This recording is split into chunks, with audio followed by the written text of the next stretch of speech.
Lecture quotidienne de la Bible. Jour 36. Ancien Testament. Job 35, Job 36, Job 37. Élihu reprit et dit, « Imagines-tu avoir raison, penses-tu te justifier devant Dieu, quand tu dis, « Que me sert-il, que me revient-il de ne pas pécher ?» C'est à toi que je vais répondre, et à tes amis en même temps. Considère les cieux, et regarde. Vois les nuées, comme elles sont au-dessus de toi. Si tu pèches, quel tort lui causes-tu? Et quand tes péchés se multiplient, que lui fais-tu? Si tu es juste, que lui donnes-tu? Que reçoit-il de ta main? Ta méchanceté ne peut nuire qu'à ton semblable, ta justice n'est utile qu'au Fils de l'homme. On crie contre la multitude des oppresseurs, on se plaint de la violence d'un grand nombre. Mais nul ne dit, où est Dieu, mon Créateur, qui inspire des chants d'allégresse pendant la nuit? Qui nous instruit plus que les bêtes de la terre, et nous donne l'intelligence plus qu'aux oiseaux du ciel? On a beau crier alors, Dieu ne répond pas, à cause de l'orgueil des méchants. C'est en vain que l'on crie, Dieu n'écoute pas, le Tout-Puissant n'y a point égard. Bien que tu dises que tu ne le vois pas, ta cause est devant lui, attends-le. Mais, parce que sa colère ne sévit point encore, ce n'est pas à dire qu'il ait peu souci du crime. Ainsi Job ouvre vainement la bouche, il multiplie les paroles sans intelligence. Élihu continua et dit, « Attends un peu, et je vais poursuivre, car j'ai des paroles encore pour la cause de Dieu. Je prendrai mes raisons de haut, et je prouverai la justice de mon Créateur. Sois-en sûr, mes discours ne sont pas des mensonges, mes sentiments devant toi sont sincères. Dieu est puissant, mais il ne rejette personne. Il est puissant par la force de son intelligence. Il ne laisse pas vivre le méchant, et il fait droit aux malheureux. Il ne détourne pas les yeux de dessus les justes, il les place sur le trône avec les rois, il les y fait asseoir pour toujours, afin qu'ils soient élevés. Viennent-ils à tomber dans les chaînes, sont-ils pris dans les liens de l'adversité? Il leur dénonce leurs œuvres, leurs transgressions, leur orgueil. Il les avertit pour leur instruction, il les exhorte à se détourner de l'iniquité. S'ils écoutent et se soumettent, ils achèvent leurs jours dans le bonheur, leurs années dans la joie. S'ils n'écoutent pas, ils périssent par le glaive, ils expirent dans leur aveuglement.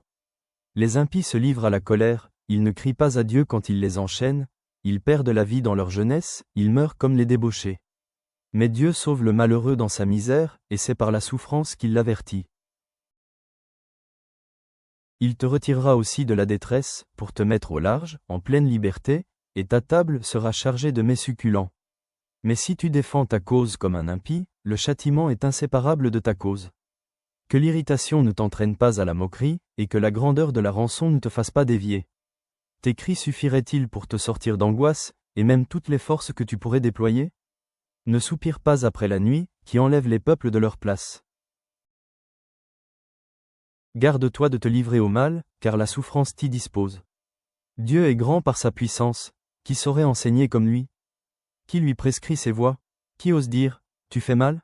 Souviens-toi d'exalter ses œuvres, que célèbrent tous les hommes. Tout homme les contemple, chacun les voit de loin. Dieu est grand, mais sa grandeur nous échappe, le nombre de ses années est impénétrable. Il attire à lui les gouttes d'eau, il les réduit en vapeur et forme la pluie. Les nuages la laissent couler, ils la répandent sur la foule des hommes. Et qui comprendra le déchirement de la nuée, le fracas de sa tente? Voici, il étend autour de lui sa lumière, et il se cache jusque dans les profondeurs de la mer. Par ses moyens il juge les peuples, et il donne la nourriture avec abondance. Il prend la lumière dans sa main, il la dirige sur ses adversaires. Il s'annonce par un grondement, les troupeaux pressentent son approche. Mon cœur est tout tremblant, il bondit hors de sa place. Écoutez, écoutez le frémissement de sa voix, le grondement qui sort de sa bouche. Il le fait rouler dans toute l'étendue des cieux, et son éclair brille jusqu'aux extrémités de la terre. Puis éclate un rugissement, il tonne de sa voix majestueuse, il ne retient plus l'éclair, dès que sa voix retentit. Dieu tonne avec sa voix d'une manière merveilleuse, il fait de grandes choses que nous ne comprenons pas. Il dit à la neige, tombe sur la terre. Il le dit à la pluie, même aux plus fortes pluies. Il met un sceau sur la main de tous les hommes, afin que tous se reconnaissent comme ses créatures.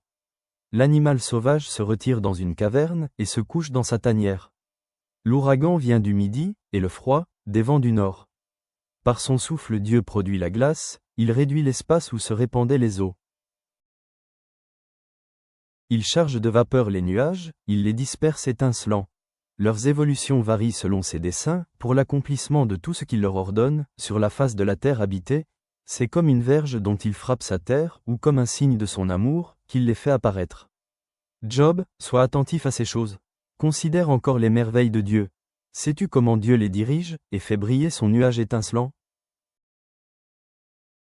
Comprends-tu le balancement des nuées, les merveilles de celui dont la science est parfaite? Sais-tu pourquoi tes vêtements sont chauds quand la terre se repose par le vent du midi? Peux-tu comme lui étendre les cieux, aussi solides qu'un miroir de fonte? Fais-nous connaître ce que nous devons lui dire. Nous sommes trop ignorants pour nous adresser à lui. Lui annoncera-t-on que je parlerai? Mais quel est l'homme qui désire sa perte? On ne peut fixer le soleil qui resplendit dans les cieux, lorsqu'un vent passe et en ramène la pureté. Le septentrion le rend éclatant comme l'or. Oh, que la majesté de Dieu est redoutable! Nous ne saurions parvenir jusqu'au Tout-Puissant, grand par la force, par la justice, par le droit souverain, il ne répond pas. C'est pourquoi les hommes doivent le craindre. Il ne porte les regards sur aucun sage. Nouveau Testament, Matthieu 24 sur 1-31. Comme Jésus s'en allait, au sortir du temple, ses disciples s'approchèrent pour lui en faire remarquer les constructions. Mais il leur dit, « Voyez-vous tout cela? Je vous le dis en vérité, il ne restera pas ici pierre sur pierre qui ne soit renversée. » Il s'assit sur la montagne des Oliviers. Et les disciples vinrent en particulier lui faire cette question. « Dis-nous, quand cela arrivera-t-il, et quel sera le signe de ton avènement et de la fin du monde ?» Jésus leur répondit, « Prenez garde que personne ne vous séduise. Car plusieurs viendront sous mon nom, disant, « C'est moi qui suis le Christ. » Et ils séduiront beaucoup de gens. Vous entendrez parler de guerre et de bruit de guerre. Gardez-vous d'être troublés, car il faut que ces choses arrivent. Mais ce ne sera pas encore la fin. Une nation s'élèvera contre une nation, et un royaume contre un royaume, et il y aura, en divers lieux, des famines et des tremblements de terre. Tout cela ne sera que le commencement des douleurs. Alors on vous livrera au tourment, et l'on vous fera mourir, et vous serez haïs de toutes les nations, à cause de mon nom. Alors aussi plusieurs succomberont, et ils se trahiront, se haïront les uns les autres. Plusieurs faux prophètes s'élèveront, et ils séduiront beaucoup de gens. Et, parce que l'iniquité se sera accrue, la charité du plus grand nombre se refroidira. Mais celui qui persévérera jusqu'à la fin sera sauvé. Cette bonne nouvelle du royaume sera prêchée dans le monde entier, pour servir de témoignage à toutes les nations.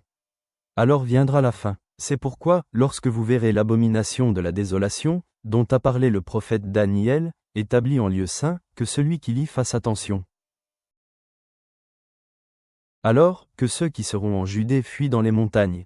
Que celui qui sera sur le toit ne descende pas pour prendre ce qui est dans sa maison. Et que celui qui sera dans les champs ne retourne pas en arrière pour prendre son manteau. Malheur aux femmes qui seront enceintes et à celles qui allaiteront en ces jours-là. Priez pour que votre fuite n'arrive pas en hiver, ni un jour des abatte. Car alors, la détresse sera si grande qu'il n'y en a point eu de pareil depuis le commencement du monde jusqu'à présent, et qu'il n'y en aura jamais. Et, si ces jours n'étaient abrégés, personne ne serait sauvé. Mais, à cause des élus, ces jours seront abrégés. Si quelqu'un vous dit alors, le Christ est ici, ou, il est là, ne le croyez pas. Car il s'élèvera de faux Christ et de faux prophètes. Ils feront de grands prodiges et des miracles, au point de séduire, s'il était possible, même les élus. Voici, je vous l'ai annoncé d'avance. Si donc on vous dit, voici, il est dans le désert, n'y allez pas. Voici, il est dans les chambres, ne le croyez pas. Car, comme l'éclair part de l'Orient et se montre jusqu'en Occident, ainsi sera l'avènement du Fils de l'homme. En quelque lieu que soit le cadavre, là s'assembleront les aigles. Aussitôt après ces jours de détresse, le soleil s'obscurcira, la lune ne donnera plus sa lumière, les étoiles tomberont du ciel, et les puissances des cieux seront ébranlées. Alors le signe du Fils de l'homme paraîtra dans le ciel, toutes les tribus de la Thérèse lamenteront, et elles verront le Fils de l'homme venant sur les nuées du ciel avec puissance et une grande gloire. Il enverra ses anges avec la trompette retentissante, et ils rassembleront ses élus des quatre vents, depuis une extrémité des cieux jusqu'à l'autre. Il enverra ses anges avec la trompette retentissante, et ils rassembleront ses élus des quatre vents, depuis une extrémité des cieux jusqu'à l'autre. Proverbes 4 sur 1-9. Écoutez, mes fils, l'instruction d'un père, et soyez attentifs, pour connaître la sagesse. Car je vous donne de bons conseils, ne rejetez pas mon enseignement. J'étais un fils pour mon père, un fils tendre et unique auprès de ma mère. Il m'instruisait alors, et il me disait, que ton cœur retienne mes paroles, observe mes préceptes, et tu vivras. Acquiert la sagesse, acquiert l'intelligence. N'oublie pas les paroles de ma bouche, et ne t'en détourne pas. Ne l'abandonne pas, et elle te gardera. Aime-la, et elle te protégera. Voici le commencement de la sagesse. Acquiert la sagesse, et avec tout ce que tu possèdes acquiert l'intelligence. Exalte-la, et elle t'élèvera. Elle fera ta gloire, si tu l'embrasses. Elle mettra sur ta tête une couronne de grâce, elle t'ornera d'un magnifique diadème. Ne l'abandonne pas, et elle te gardera. Aime-la, et elle te protégera. Voici le commencement de la sagesse. Acquiert la sagesse, et avec tout ce que tu possèdes acquiert l'intelligence. Exalte-la, et elle t'élèvera. Elle fera ta gloire, si tu l'embrasses. Elle mettra sur ta tête une couronne de grâce, elle t'ornera d'un magnifique diadème. Dieu Tout-Puissant, tu vois l'état de nos cœurs et tu nous appelles à nous détourner du péché par une repentance sincère. En contemplant la foi du centurion et de la veuve dont le fils a été ramené à la vie, augmente notre confiance en ta puissance et ta compassion. Aide-nous à reconnaître Jésus comme Seigneur sur la maladie, la mort et toutes les circonstances de la vie. Que notre foi glorifie ton nom et que notre témoignage guide les autres vers l'espérance qui se trouve uniquement en Christ. Que la grâce de notre Seigneur Jésus-Christ soit toujours avec nous. Amen.